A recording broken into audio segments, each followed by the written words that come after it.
Brought to you by TechnoSpark 20 series smartphones. I'm superhuman. करीब 600 करोड़ रुपए का इलेक्ट्रल बॉन्ड खरीदा गया है। हफ्ता वसूली, जैसा कि मैंने कहा, इस पर हमारे प्रधानमंत्री का पेटेंट हो गया है।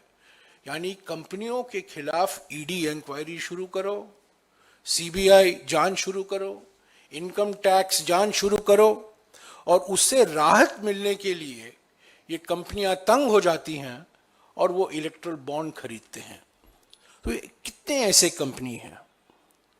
ऐसे 41 कॉरपोरेट ग्रुप हैं। 41 ऐसे समूह हैं, कंपनियों के समूह, जिनके मालिक एक है। कंपनियां अनेक हो सकते हैं, बट 41 ऐसे कॉरपोरेट समूह हैं जिन पर ईडी, सीबीआई और इनकम टैक्स की जांच की शुरुआत की गई है उनके खिलाफ। और रेड शुरुआत के बाद करीब 1853 करोड़ यानी कि 1900 करोड़ रुपया रेड के बाद दिया गया है। चंदा रेड के बाद बॉन्ड खरीदा गया है और ये बॉन्ड सीधा बीजेपी के खाते में गया है। और चौथा रास्ता, जो फर्जी कंपनी का रास्ता है, जिसके खिलाफ प्रधानमंत्री ने लंबे लंबे भाषण किए थे 2014 और 2015 में, ऐसे 16 फर्जी कंपनी है, 16 फर्जी कंपनियां हैं। यानी कौन ये कंपनी है, क्या करते हैं, क्या बनाते हैं, मुनाफा कितना है, कहां से ये मुनाफा आ रहा है, इसकी कोई जानकारी नहीं। ये शेल कंपनी है, फर्जी कंपनी है। और 16 फर्जी कंपनियों ने करीब 419 करोड़ रुपया चंदा बीजेपी को दिया है, फर्जी कंपनियों ने। तो साथियों, संक्षिप्त में मैं यही कहूंगा, ये 4 रास्ते, एक मशहूर हिंदी फिल्म हुआ करता था 1970 के दशक में, राजेश खन्ना और मुमताज, आपको याद होगा, 2 रास्ते। ये तो 4 रास्ते हैं, 2 रास्ते नहीं, ये 4 रास्ते। हर बात में इन्फ्लेशन बढ़ गया है, रास्तों का भी इन्फ्लेशन हो गया है। 2 रास्ते नहीं, 4 रास्ते। चंदा दो धंधा लो, रास्ता नंबर 1। ठेका लो, रिश्वत दो, रास्ता नंबर 2। हफ्ता वसूली, रास्ता नंबर 3। फर्जी कंपनी, रास्ता नंबर 4। तो यह है इलेक्ट्रल बॉन्ड घोटाला।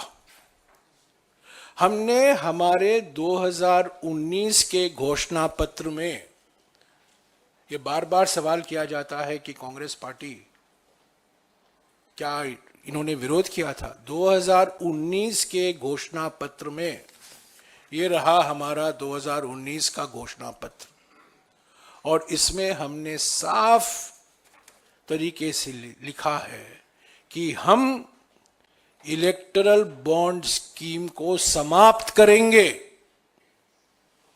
ये अप्रैल में निकाला गया था 2019 में, और हमने ये कहा था ये पारदर्शिता बिल्कुल नहीं है, ये सिर्फ सत्ता दल पार्टी को, जो पार्टी सत्ता में है उसके लिए फायदेमंद होगा, और हम इलेक्ट्रल बॉन्ड स्कीम को समाप्त करेंगे। ये हमने 2019 में कहा था। तो जो हमने कहा था, और कई लोगों ने कहा था, न केवल कांग्रेस पार्टी ने, सभी लोगों ने कहा था, कई विशेषज्ञों ने भी कहा था कि इसमें पारदर्शिता नहीं है, ये घोटाला साबित होगा, और जो पार्टी सत्ता में है उसको फायदा होगा।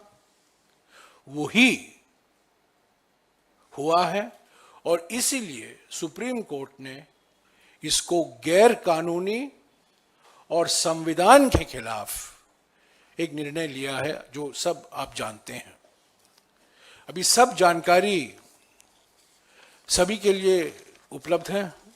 कोई भी इलेक्शन कमीशन के वेबसाइट जा सकता है। 2 PDF फाइलें हैं, 2 PDF फाइल ECI के वेबसाइट eci.gov.in। 2 PDF फाइल को डाउनलोड कीजिए और ये 5 लाइन पाइथन अजगरी भाषा में, पाइथन लैंग्वेज में ये 5 लाइन का इस्तेमाल कीजिए। ये सब आपको मिल जाएगा, आपके स्मार्टफोन में मिल गया होगा अब तक। और आपको जो कुछ मैंने कहा है वो आपको खुद आप देख सकते हैं। तो ये मैं कोई मेक इन कांग्रेस नहीं है। ये जो जानकारी है ये सारे के सारी जानकारी ECI के वेबसाइट पर है। हमने थोड़ा समय लिया है, वो समय 15 सेकंड था। SBI चाहती थी और 3 महीने के लिए, तो हमारे युवा साथियों ने एकदम ये प्रोग्राम लिखा और ये 4 रास्ते जो अपनाए गए हैं इस घोटाले में, इसकी पूरी जानकारी हासिल की है। मैंने जानबूझकर किसी कंपनी का नाम नहीं लिया है, पर अगर आप चाहते हैं मैं कंपनियों का नाम भी आपको दे सकता हूं, क्योंकि कंपनियों के नाम के आधार पर ही ये पूरा लिस्ट तैयार किया गया है। ये पूरी की पूरी जानकारी आप खुद हासिल करते हैं, कौन सी कंपनियां हैं, कौन कौन से कॉरपोरेट ग्रुप हैं। पर मैं यही कहना चाहता हूं कि हम निजी निवेश के खिलाफ नहीं हैं। निजी निवेश होना बहुत जरूरी है। निजी निवेश को प्रोत्साहन देना जरूरी है। पिछले 10 साल में निजी निवेश को धक्का मिला है और सारे का सारा निजी निवेश इलेक्ट्रल बॉन्ड में जा रहा है। ईडी से बचने के लिए, सीबीआई से बचने के लिए, इनकम टैक्स से बचने के लिए। तो असली निजी निवेश की जरूरत है जीडीपी विकास दर बढ़ाने के लिए, आर्थिक तरक्की के लिए, और उसको पूरा प्रोत्साहन कांग्रेस पार्टी देगी। पर ये जो घोटाला हुआ है इस पर मैंने पहले कहा है, मैं ये मांग फिर से दोहराऊंगा कि इस पर एक एसआईटी का गठन होना जरूरी है। सुप्रीम कोर्ट मॉनिटर्ड इंक्वायरी होनी चाहिए, क्योंकि सारी की सारी जानकारी अब तो निकल आई है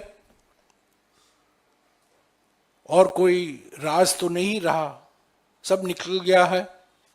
अभी मैचिंग भी हो सकता है, किसने कब कौन सा बॉन्ड खरीदा और किस पार्टी को गया, वो भी जानकारी मिल गई है। तो हम चाहते हैं कि अब तो ये समाप्त हो गया है, ये स्कीम नहीं है, पर जो इस स्कीम का दुरुपयोग किया गया है, कंपनियों को धमकी देकर जबरदस्ती कॉर्पोरेट इलेक्ट्रल बॉन्ड खरीदने को मजबूर किया है, ताकि वो ईडी से बचें, इनकम टैक्स से बचें, सीबीआई से बचें। और कई जो मैंने मिसाल आपको गिनाए हैं, ऐसे उदाहरण हैं जहां कॉर्पोरेट बॉन्ड इलेक्ट्रल बॉन्ड खरीदने के 3 महीने के बाद, 3 महीने के अंदर आपको बड़े बड़े इंफ्रास्ट्रक्चर के प्रोजेक्ट मिल जाते हैं। तो ये चंदा धंधा घोटाला है ये, और कुछ नहीं।